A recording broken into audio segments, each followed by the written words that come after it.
Hello and welcome to Grade Expectations. I'm your host Grade, and today I wanted to talk about a few things to do with comics.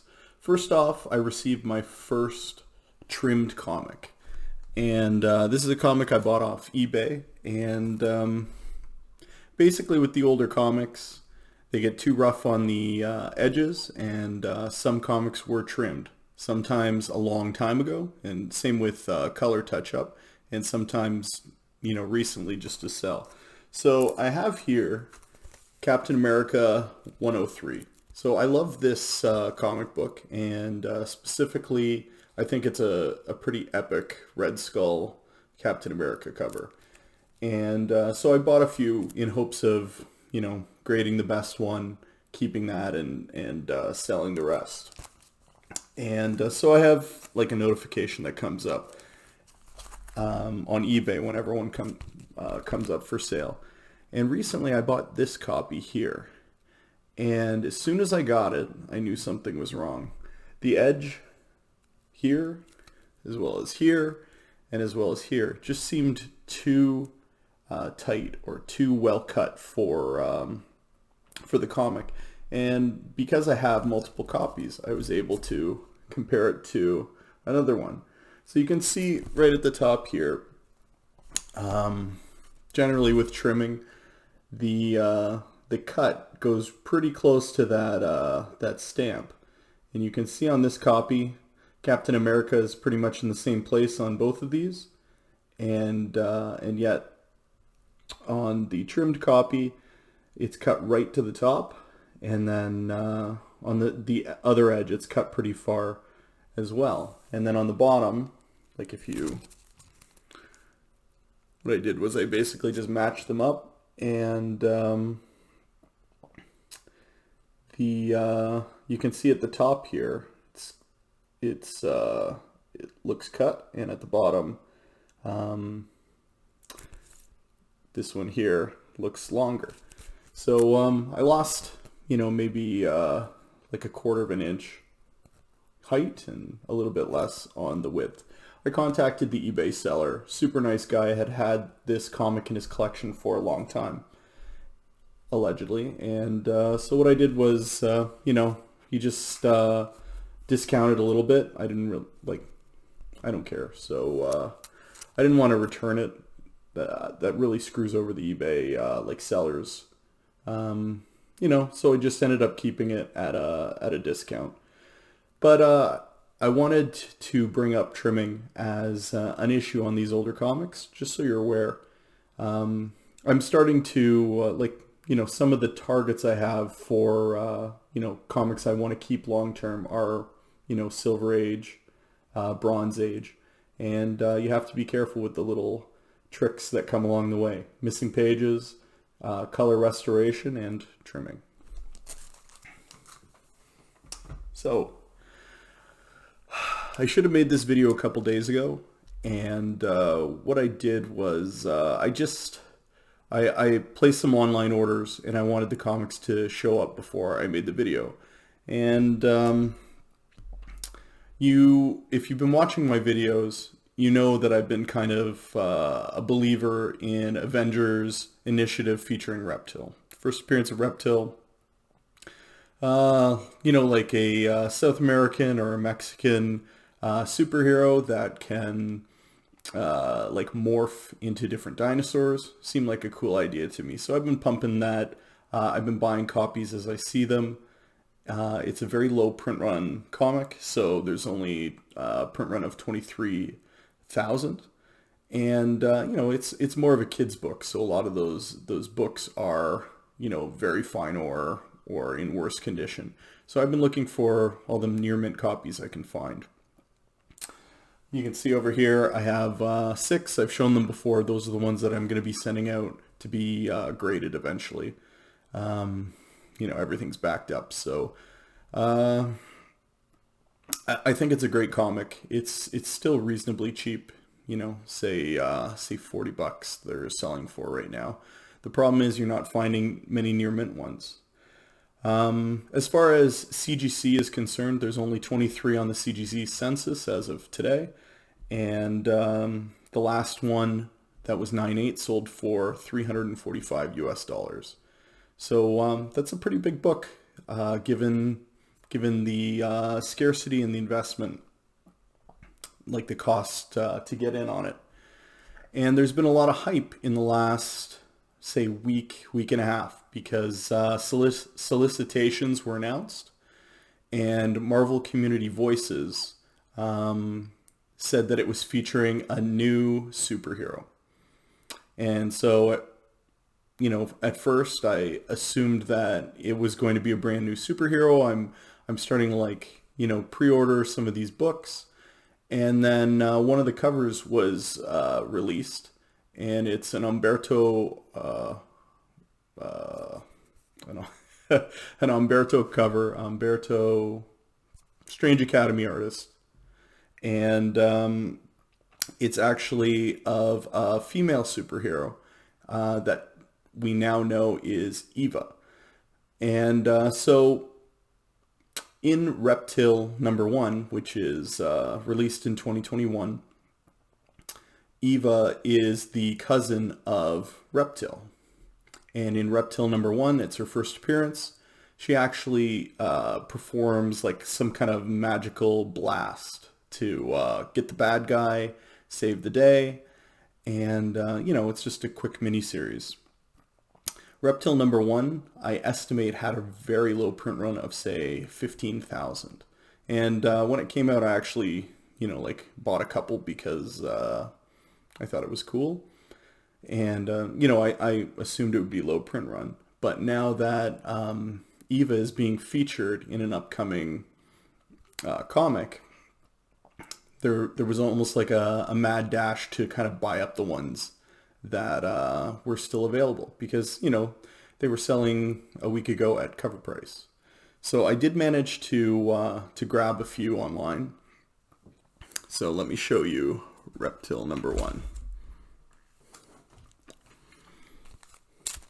You can see here, I don't know, it's a pretty cool cover for like a kid's book. And basically it's Reptil dude, and this does have a first appearance in it. Back when this was released in the spring, there was no talk of Eva being a first appearance or a superhero.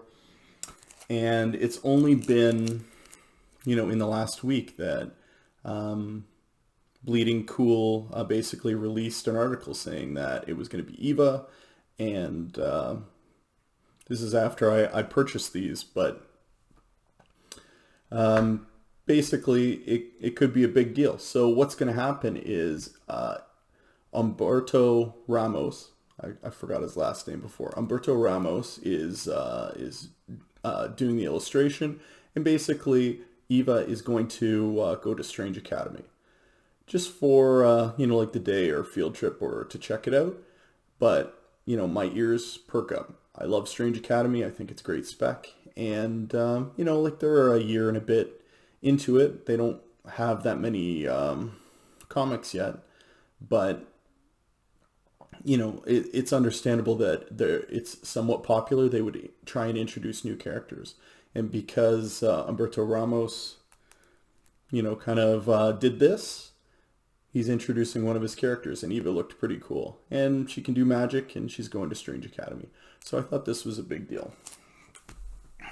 If you can find it, there's also a 1 in 25 copy. So again, very low print run on this comic, and it does have a 1 in 25. Now I checked on eBay, and since July there have only been 14 sales of this comic. Pretty cheap, say $20 before the announcement or before the solicitation, and then say about $45. The only problem is there's only one available on eBay still, and it's in a lot for $200, or I guess, $160 US. So I picked this one up online last week, and it cost me 20 bucks. So I'm very happy with that. I will be submitting this to CGC, and to be honest, I'm going to submit some of those Reptil #1s, because one just sold this week on eBay, I believe, for $169 US. And that is huge because all those reptiles that I just bought were $4 each. And, grading, say 35 bucks. I'm up in Canada and, press and clean. So it's a little bit more expensive, but that's in for, say, 40 bucks. And if I can sell even a couple of them at $169 or somewhere around there, that's pretty amazing. And then with this one, I only found one graded copy. It was CBCS 9.8, and they were asking 500 US. So it's kind of crazy, and it's funny how things can change quickly in a market like today and with the internet. Now, I have a bone to pick. I saw this on CBSI's top 10 list, and I was watching it on YouTube, and basically, the guys were just rolling their eyes at this comic. And, no one's read it. No one cares about Reptil. And they were just crapping on the comic. And, it's the first time I've ever seen it where, they're like, I have no idea why this is on the top 10, and everyone gets a mention of this, and then people are jumping on it. It's kind of the market we're in right now. But the signs are pointing to her, Eva, at least possibly being a thing. And when the cost of entry is, $4 US or $20 US, that's pretty low entry. And if people are jumping on a little higher, it makes sense. That's like the whole reason that comics go up in price. And, Daredevil 9, you see Echo's first appearance. It is through the frigging roof. And she still hasn't done anything. Although, Disney Plus show. But that comic is, $600 or $700 US now for a 9.8. So, I'm just saying that this is good spec to me while it's cheap, and it is still available. So I would check your LCSs and see if they have any copies of Reptil #1. Next comic I bought up a few of are Moon Knight #3. I've also purchased a 1 in 25 version, and it's still in the mail, but I won an eBay auction pretty early on. And to be honest, it was cheap. Like, we found out this was a first appearance of a villain. I read the comic, and I didn't think he was a villain. He clearly says, we're going to be friends, or we're going to work together after you get rid of, the vampires. So, he could be an anti-hero. Hunter's Moon could be a hero. They could be bros a year from now. And it's a sweet cover. Second print is on its way, which is just a black and white version of this one. And this to me is very cheap spec for Moon Knight, who's never really had any other strong characters to go with him.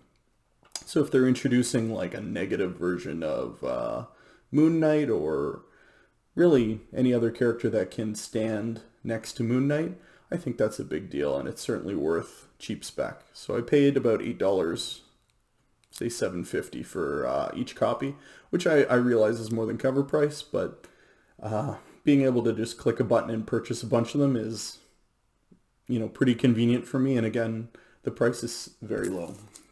So I would recommend Moon Knight #3, and I would recommend the 1 in 25 as well. Normally, you get a first appearance, and people are jumping all over it. And Taskmaster 3, the 1 in 25 went up to like $160 for a raw copy within the first week. And now we're in week 2 where there's still hype with this comic, and you can buy it for $50 for a raw 9.8 potential of the 1 in 25 of Moon Knight #3. So I think the 1 in 25 is actually undervalued right now, and I'll continue to try and pick them up if they're cheap. Okay, so that's pretty much... I have one more spec. I've talked about this before.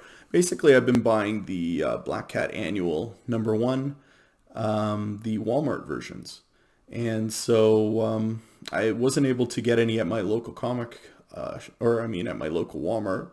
And so I've been buying them up on eBay. And as of Like today, there are none listed for the Walmart version in Canada, and really no one's listed this comic in, say a week. The difference between the Walmart and the regular, Walmart has the yellow black cat, and then the regular has kind of like a purpley white black cat title. This is the first appearance of most of Tiger Division, and I think it is a possible key. It's certainly cheap spec right now, and I love the idea of the Walmart version just kind of going under the radar. And, to me, it's super cheap spec. Like, I think of Kamala Khan's first full appearance in Marvel Point One. There's a second print, they call it a second print Walmart version. And it's just a different color. And it goes for a heck of a lot of money, and it's very hard to find. And it's certainly hard to find in high grade.